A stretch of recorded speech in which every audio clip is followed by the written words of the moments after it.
স্বার্থ বা নিজের সুবিধায় আঘাত লাগলে মানুষের আচরণ এবং মানসিকতায় বড় ধরনের পরিবর্তন আসে। এটি কেবল ব্যক্তিগত সম্পর্কের ক্ষেত্রে নয়, সামাজিক ও পেশাগত ক্ষেত্রেও গভীরভাবে প্রভাব ফেলে। স্বার্থে আঘাত না লাগা পর্যন্ত মানুষের আসল রূপ চেনা যায় না।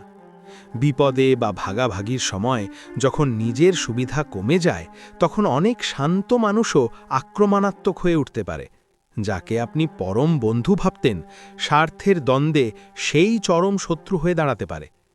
অধিকাংশ বিচ্ছেদ বা ঝগড়ার মূলে থাকে স্বার্থের সংঘাত।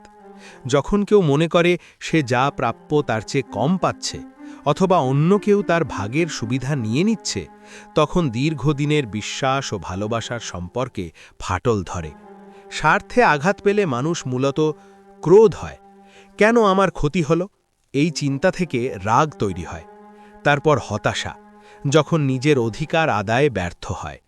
অনিরাপত্তাবোধ, নিজের অবস্থান বা ভবিষ্যৎ নিয়ে দুশ্চিন্তা শুরু হয়। জেদ এবং প্রতিশোধ নেওয়ার প্রবণতা।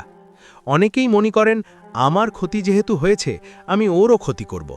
এই মানসিকতা থেকে মানুষ প্রতিহিংসাপরায়ণ হয়ে ওঠে, যা সামাজিক পরিবেশকে বিষাক্ত করে তোলে। আত্মরক্ষা ও সচেতনতা। সবসময় যে নেতিবাচক কিছু হয় তা